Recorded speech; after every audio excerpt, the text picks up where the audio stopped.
ჩვენ ვიმყოფებით ახლა ინოს სახელოსნოში, დავარქვი ინოს სახელოსნო, იმიტომ რომ ჩემი სახელი ესე ინა მქვია, მაგრამ ინოს მეძახის ძალიან ბევრი, ამიტომ გადავწყვიტე მექმნია სიმბოლურად ინოს სახელოსნო. ეს ადგილი ემსახურება შემდეგ მიზანს.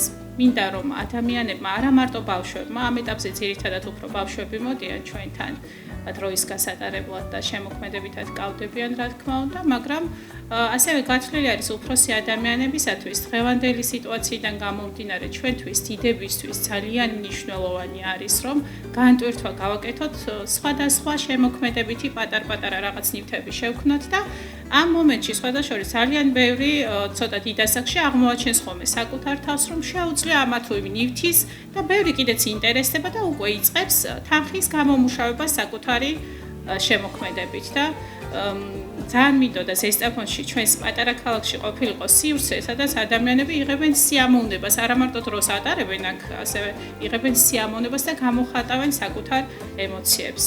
მადლიერი ვიქნები თუ ამას შევძლებ, ძალიან დიდი გამოხმაურება მოყვა სხვათა შორის და ბევრი დაინტერესდა, ამის მადლიერი ვარ ნამდვილად.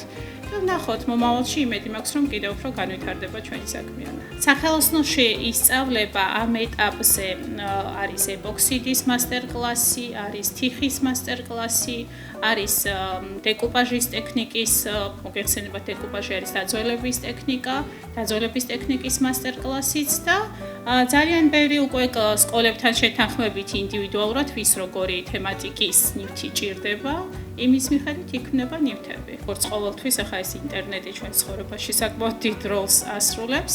ერთხელ მე მუშაობდი მიკროსაფინანსო ორგანიზაციაში, Smart Finance-ში საკმაოდ დიდი ხანი და საკმაოდ კარგ თანამდებობაზე და სხვათა შორის ბავშვობიდან ყოველთვის მქონდა მიდრეკილება ხელნაკეთი ნივთების შექმნისაკენ. ამაში ძალიან დიდი როლი შეასრულა მამაჩემმა, იმიტომ რომ ხშირად ვაკეთებდით სულ სხვადასხვანაირ ნივთებს. და ყოველთვის მქონდა მიდრეკილება რაღაცა გამეკეთებინა და სულ ვაკეთებდი მართლა მიუხედავად იმისა, რომ დრო არ მქონდა და დაკავებული ვიყავი.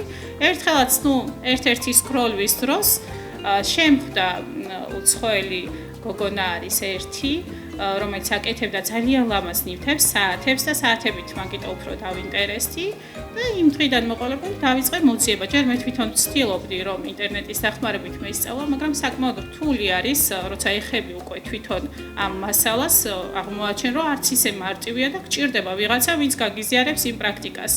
და ამიტომ გადავწყვიტე შემესწავლა ერთ-ერთ კარგ გოგონოსთან საქართველოში. ვერ ვიტყვი, რომ საერთოდ ვერც-ერთ საქმეზე ვერ ვიტყვი, რომ რაღაცა არის რთული. შორიდან ჩანს თითქოს რთული, მაგრამ უკვე როცა კიდევ ხელს, შეიძლება იმ ადამიანმაც, ვინც გასწავლოს, რაღაცა გამორჩეს და ვერ გასწავლოს თავის დროზე, მაგრამ პრაქტიკაში თანდათან შენ თვითონ საქმე გაჩვენებს, რომ თურმე არც ისე რთული ყოფილა, ასე რომ ნამდვილად ვერ ვიტყვი, რომ რაღაცა რთული და ისეთი პროცედურა არის, რომ ვინმე ვერ შეძლოს. სულ ვეუბნები ყველას, ვინც ჩემთან მოდის, გონიათ რატომღაც რომ არ გამოუვათ, ყველას ვეუბნები, რომ არ არსებობს ადამიანი, რომელიც ვერ შეძლებს ამა თუ იმ ნივთის გაკეთებას. ძალიან მიყვარდა ჩემი საქმიანობა სხვათა შორის, მაგრამ უფრო მეტად გადმოვიხარე მე შემოქმედებითი სივრცისგან, მივხვდი, რომ ჩვენს ქალაქს მართლა ნამდვილად აკლია ადგილი, სადაც ბავშვებს, უფროსებს ექნებათ წასასვლელი ადგილი, სადაც დაკავდებიან ესე მნიშვნელოვნად და რაღაც შემოქმედებით ნივთს გააკეთებენ. მიკავშირდებიან თვითონ მასწავლებლები, რადგან სოციალური ქსელიდან ახლა შეიტყო ბევრმა, მე რა თქმა უნდა ზესტაფონი პატარა ქალაქი არის და ერთმანეთს ეუბნებიან. თვითონ მასწავლებლები მიკავშირდებიან და გეგმავთ რა ჯობია, როგორ ჯობია, რომელი კლასი არის, შესაძლებლობა აქვს თავისთავად ბავშვებს და იმის მიხედვით გეგმავთ ამ შეხვედრებს. ჩემთვის იმდენად მნიშვნელოვანია მიუხედავად იმისა, რომ ძველი სამსახური ძალიან მიყვარდა მართლა და ალბათ ვინც მიცნობს ბევრი დამეთანხმება, რომ მთელ სულს და გულს ვდებდი იქ. არ ვიცი, ხანდახან ვფიქრობ, იმედი არ მიწყენენ ახლა ძველი თანამშრომლები, მგონია, რომ ის 10 წელი დავკარგეთ ყველად. იმიტომ რომ ეს პროცესი ჩემთვის არის უდიდესი სიამოვნება, ენერგიის წყარო. მთელი დღე, ერთი ჯგუფი რომ მოვა, მთელი კვირა სულ რომ არ მოვიდეს არავინ, თითქოს მყოფნის ის ენერგია, რომ ვიცოცხლო, რომ მე რაღაცა შემიძლია. 25 ბავშვი რომ მოვა, იმ 25-დან ერთს მაინც რომ დააინტერესოს და სახლში მოიძიოს რაღაცა ნივთები, ისგანაც თვითონ შექმნის რაიმე ღირებულს და თვითონ წამოვა ემოცია და გახდება უფრო მეტად თავდაჯერებული ბავშვი, ჩემთვის არის ეს ამაზე ფიქრი ისე მაბედნიერებს, რომ ვერ აგიღწევთ, იმ ხელა სიამოვნება არის.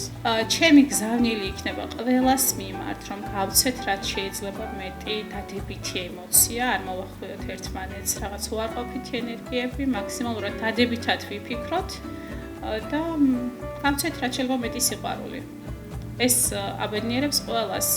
აი სულ პატარა რაღაც კეთილი ჟესტი დღის განმავლობაში მე ჩემს შვილებს სულ ვეუბნები რომ ერთი დღის განმავლობაში საღამოს რომ დავწვევით ხო რაღაც მომენტი არის როდესაც მართლა ყველა ვფიქრობთ იმ დღესთან დაკავშირებით თუნდაც გავიხსენოთ რომ აი სულ ერთი პატარა რაღაცა მაინც თუ კი დღეს ვიღაცას თუნდაც კარი შევუყე უბრალოდ ან უბრალოდ რიგი დაუთმე მივხვდი რომ ეჩქარება აი ესეთი პატარა ჟესტები აბედნიერებს ადამიანს